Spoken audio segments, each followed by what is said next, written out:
ನಮ್ಮಲ್ಲಿ ಜಲದಾನ ಉಂಟು, ಗೋದಾನ ಉಂಟು, ಭೂದಾನ ಉಂಟು, ಕನ್ಯಾದಾನ ಉಂಟು, ವಾಗ್ದಾನ ಉಂಟು.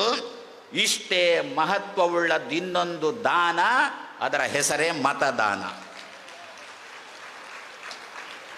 ಈ ಮತದಾನಕ್ಕೆ ನಮಗೆ ಏನಾಗಿದೆ ಅಂತಂದರೆ ಜಾಡ್ಯ. ಅದೇ ನಾನು ಆಗ ಹೇಳಿದ್ದು, ಯಾರು ಹೋಗ್ತಾರೆ ಅಂತ, ಯಾರು ಸರತಿ ಸಾಲಲ್ಲಿ ನಿಲ್ತಾರೆ ಅಂತ. ಅದಕ್ಕೆ ಹೇಳಿದ್ದು ನಾನು, ರಾಮಾಯಣ ರಾಮಾಯಣ ರಾಮಾಯಣ ಅಂತ ಚಿಂತನೆ ಮಾಡೋಣ. ರಾಮಚಂದ್ರನ ಅಯನ, ರಾಮಚಂದ್ರನ ಸಂಚಾರ, ರಾಮಚಂದ್ರನ ಸಂಚಾರ ಅಂತ ಮೆಲುಕು ಹಾಕೋಣ. ಪುನಃ ಪುನಃ ಪುನಃ ಪುನಃ ಮೆಲುಕು ಹಾಕೋಣ. ಆವಾಗ ನಮ್ಮ ಅಯನವೂ ಕೂಡ ಎಲ್ಲಿ ಆ ಮತದಾನ ನಡೆಯತಕ್ಕಂಥ ಜಾಗದ ತನಕ ನಮ್ಮ ಮನೆಯಿಂದ ಅಯನವು ಕೂಡ ಏನಾಗುತ್ತೆ ಅಂದರೆ ದೇಶಕ್ಕೆ ಕ್ಷೇಮವನ್ನು ತಂದು ಕೊಡುವಂಥದ್ದಾಗುತ್ತೆ. ನಾವು ಮಾತ್ರ ಬದುಕಲಿಕ್ಕಿರುವವರಲ್ಲ, ನಮ್ಮ ಮಕ್ಕಳಿದ್ದಾವೆ, ಮೊಮ್ಮಕ್ಕಳಿದ್ದಾವೆ, ಮರಿಮಕ್ಕಳಿದ್ದಾವೆ. ಅವುಗಳು ಕೂಡ ಇದೇ ರೀತಿಯಲ್ಲಿ ಇನ್ನೊಬ್ಬರ ಅನುಮತಿ ಇಲ್ಲದೆ ಇಂತಹ ಹರಿದಾಸ ಹಬ್ಬಾದಿ ಕಾರ್ಯಕ್ರಮಗಳನ್ನು ಸ್ವತಂತ್ರವಾಗಿ ಮಾಡಬೇಕು ಅಂತ ಆಗಬೇಕಾದ್ರೆ ನಾವು ನೀವು ಜಾಡ್ಯ ಬಿಟ್ಟು ನಮ್ಮ ಅಭಿಪ್ರಾಯವನ್ನು ಯಾರು ರಾಮಚಂದ್ರ ಬೇಕು ಅಂತ ಹೇಳ್ತಾರೋ ಅವರಿಗೆ. ಈ ಸಂದರ್ಭದಲ್ಲಿ ನಮ್ಮಲ್ಲಿ ಜಾತಿ ಗೀತಿ ಯಾವ ಪ್ರಶ್ನೆನೂ ಬರಬಾರ್ದು. ಆ ಮತ ಕೇಳಲಿಕ್ಕೆ ನಿಂತ ನಿಮ್ಮ ಕುಲಕರ್ಣಿ ಆಗಲಿ ದೇಶಪಾಂಡೆನೇ ಆಗಲಿ, ಅವ ರಾಮನಿಗೆ ವಿರುದ್ಧ ಆದರೆ ಸುತರಾಮ್ ನಿಮ್ಮ ಅಭಿಪ್ರಾಯ ಕೊಡುವಂತಿಲ್ಲ. ಈ ಧಾಟಿನಲ್ಲಿ ರಾಮಾಯಣ ರಾಮಾಯಣ ರಾಮಾಯಣ ನಮ್ಮ ಬಗ್ಗೆ ಮಾತ್ರ ಅಲ್ಲ, ದೇಶದ ಪ್ರತಿಯೊಬ್ಬ ಪ್ರಜೆಯ ಬಗ್ಗೆಯೂ ಕೂಡ ಪ್ರತಿಯೊಬ್ಬರು ಕೂಡ ಅಲ್ಲಿಗೆ ಹೋಗಿ ಅಲ್ಲಿ ತನಕ ತಮ್ಮ ಅಯನ, ಅಲ್ಲಿ ತನಕ ತಮ್ಮ ಸಂಚಾರ ಆಗುವುದಕ್ಕೋಸ್ಕರ ಜಾಡ್ಯ ಬಿಡಬೇಕು. ಅದಕ್ಕೋಸ್ಕರ ನಾವು ರಾಮಾಯಣ ರಾಮಾಯಣ ರಾಮಾಯಣ ರಾಮನ ಅಯನ ಅಂತ ಪ್ರತಿ ದಿವಸ ನಾವು ಮೆಲುಕು ಹಾಕೋಣ. ಮತ್ತೆ ನಮ್ಮಿಂದ ಬೇರೇನೂ ಮಾಡಲಿಕ್ಕ. ಆ ದೃಷ್ಟಿಯಿಂದ ವಾಲ್ಮೀಕಿ ಋಷಿಗಳು ತನ್ನ ಗ್ರಂಥಕ್ಕೆ ರಾಮಾಯಣ ಅಂತ ಹೆಸರು ಕೊಟ್ಟರು.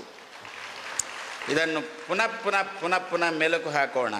ಯಾವಾಗಲೂ ಕೂಡ ಅಷ್ಟೇ, ಒಂದು ಮಂತ್ರವನ್ನು ನಾವು ಪುನಃ ಪುನಃ ಪುನಃ ಪುನಃ ಜಪ ಮಾಡಿದರೆ ಆ ಮಂತ್ರದ ಫಲ ನಮಗೆ ಸಿದ್ಧ ಆಗುತ್ತೆ. ಇದಕ್ಕೆ ಉದಾಹರಣೆ ಮತ್ತೇನೂ ಅಲ್ಲ, ಏನು 500 ವರ್ಷಗಳಿಂದ ಮೊನ್ನೆ ತನಕ ಏನು ಅಂತ, ಮಂದಿರವಲ್ಲೇ ಕಟ್ಟುವೆವು ಅಂತ ಜಪ ಮಾಡಿ ಮಾಡಿ ಮಾಡಿ ಮಾಡಿ ಮಾಡಿ ಆ ಮಂತ್ರವನ್ನು ಸಿದ್ಧಿಸಿಕೊಂಡದ್ದಕ್ಕೆ ಇವತ್ತು ನಮ್ಮ ಕಣ್ಣ ಮುಂದೆ ಆ ಮಂದಿರ ಎದ್ದು ನಿಂತಿದೆ. ಅದೇ ರೀತಿಯಲ್ಲಿ ಇನ್ನು ಮುಂದೆ ನಮ್ಮಲ್ಲಿ ಹಿರಿಯರು ಹೇಳೋದುಂಟು, ಏನು ಅಂತ, ನೀನು ಧನ್ವಂತರಿ ಮಂತ್ರವನ್ನು ಲಕ್ಷ ಜಪ ಮಾಡಿ ಸಿದ್ಧಿ ಮಾಡಿಕೋ, ಆವಾಗ ನೀನು ಸಿದ್ಧ ಧನ್ವಂತರಿ ಆಗುತ್ತೀಯ. ನರಸಿಂಹ ಮಂತ್ರ ಲಕ್ಷ ಜಪ ಮಾಡಿ ಸಿದ್ಧಿ ಮಾಡಿಕೋ, ನೀನು ಸಿದ್ಧ ನರಸಿಂಹನಾಗುತ್ತೀಯ, ಸಿದ್ಧ ಹಯಗ್ರೀವನಾಗುತ್ತೀಯ, ಸಿದ್ಧ ಕೃಷ್ಣನಾಗುತ್ತೀಯ. ಇದೇ ರೀತಿಯಲ್ಲಿ ರಾಮ ಮಂತ್ರವನ್ನು ಲಕ್ಷ ಜಪ ಮಾಡು, ನೀನು ಕೂಡ ಸಿದ್ಧರಾಮನಾಗುತ್ತೀಯ. ಯಾರೋ ಒಬ್ಬ ಅಲ್ಲ, ಜಪ ಮಾಡದವರನ್ನೂ ಕೂಡ ಹಾಗೆ ಕರೀತೀರಿ ಅಂತ ಆದಮೇಲೆ ಜಪ ಮಾಡತಕ್ಕಂಥ ನಾವು ಯಾಕೆ ಆ ಹೆಸರಿಂದ ಸಮಾಜಕ್ಕೆ ಪ್ರಸಿದ್ಧಿಗೆ ಬರಬಾರ್ದು? ಪ್ರತಿ ದಿವಸ ಇನ್ನು ಸಿದ್ಧರಾಮ ಸಾಕು, ಇನ್ನು ಮುಂದೆ ಸಿದ್ಧ ಕೃಷ್ಣರಾಗಬೇಕು ನಾವು.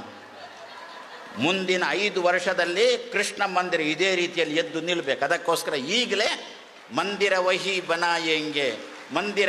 ಬನಾಯಂಗೆ ಅನ್ನತಕ್ಕಂಥ ಮಂತ್ರ ನಾವು ಜಪ ಮಾಡಬೇಕು. ಆ ದೃಷ್ಟಿಯಿಂದ ವಾಲ್ಮೀಕಿ ಋಷಿಗಳು ತನ್ನ ಗ್ರಂಥಕ್ಕೆ ರಾಮಾಯಣ, ರಾಮಚಂದ್ರನ ಸಂಚಾರ, ರಾಮಚಂದ್ರನ ಅಯನ ಅಂತ ಹೆಸರು ಕೊಟ್ಟರು. ಪ್ರತಿ ದಿವಸ ದೇಶಕ್ಕೂ ಕೊಡಬೇಕು ನಾವು, ನಮ್ಮ ಕೊಡುಗೆ ನಮ್ಮ ದೇಹಕ್ಕೂ ಕೊಡಬೇಕು.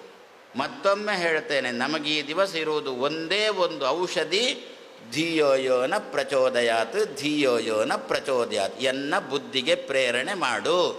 ಯಾರಿಗೆ ನಾನು ನನ್ನ ಮತವನ್ನು ಕೊಟ್ಟರೆ ಅವ ದೇಶವನ್ನು ಕಾಯ್ತಾನೋ, ಯಾರಿಗೆ ನಾನು ನನ್ನ ಮತವನ್ನು ಕೊಟ್ಟರೆ ಸ್ವಯಂ ತಾನು ಚೌಕಿದಾರನಾಗಿ ನಿದ್ದೆ ಬಿಟ್ಟು ನಾವು ಚೆನ್ನಾಗಿ ಮಲಗುವಂತೆ ಮಾಡ್ತಾನೋ, ಯಾರಿಗೆ ಮತವನ್ನು ಕೊಟ್ಟರೆ ರಾಮಚಂದ್ರ ಚೆನ್ನಾಗಿ ನಿಲ್ಲುವಂತೆ ಕೃಷ್ಣ ವಿಶ್ವನಾಥರೂ ಕೂಡ ಚೆನ್ನಾಗಿ ನಿಲ್ಲುವಂತೆ ಮಾಡ್ತಾನೋ, ಯಾರಿಗೆ ಮತವನ್ನು ಕೊಟ್ಟರೆ ಕಾಶ್ಮೀರದಿಂದ ಕನ್ಯಾಕುಮಾರಿ ತನಕ ಒಂದೇ ರೀತಿಯಾದ ಕಾನೂನನ್ನು ಯಾರು ತರ್ತಾನೋ ಅವನಿಗೆ ಪ್ರತಿಯೊಬ್ಬರು ಮತ ಕೊಡುವಂತೆ ಧಿಯೋಯೋನ ಪ್ರಚೋದಯ.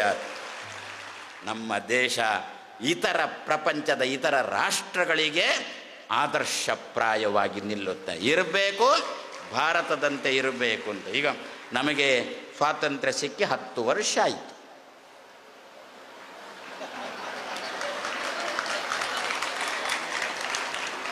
ಬ್ರಿಟಿಷರು ಹೋಗಿ 75 ವರ್ಷ ಆಯಿತು. ಸ್ವಾತಂತ್ರ್ಯ ಸಿಕ್ಕಿ, ಒಂದು ಧಾರ್ಮಿಕ ಸ್ವಾತಂತ್ರ್ಯ ಅಂದರೆ ಹೇಗೆ ನಮಗೆ ಗೊತ್ತಾದದ್ದು 10 ವರ್ಷದಿಂದ. 10 ವರ್ಷಕ್ಕೆ ಉಳಿಯಬಾರ್ದು, 15 ವರ್ಷಕ್ಕೆ ಹೋಗಬೇಕು, 20 ವರ್ಷಕ್ಕೆ ಹೋಗಬೇಕು, ನಿರಂತರ. ಯಾರೋ ಒಬ್ಬ ಪ್ರತಿಪಕ್ಷದವನೇ ಹೇಳಿದ ಅಂತೆ. ಆ ಮಾತು ಹೇಳಿದ ಗಳಿಗೆ ಒಳ್ಳೆದಿರಲಿ ಅಂತ ನಾವು ದೇವರಲ್ಲಿ ಪ್ರಾರ್ಥನೆ ಮಾಡೋದು. ಏನು ಅಂತ, ಅಕಸ್ಮಾತ್ ಈ ಸಲ ರಾಮಚಂದ್ರನ್ ಒಪ್ಪಿದವರು ಬಂದರು ಅಂತಂದರೆ ಮುಂದೆ ಇನ್ನು ಅವರೇ ಬರ್ತಾ ಇರ್ತಾರೆ ಅಂತ ಪ್ರತಿಪಕ್ಷದವನೇ ಹೇಳಿದಂತೆ.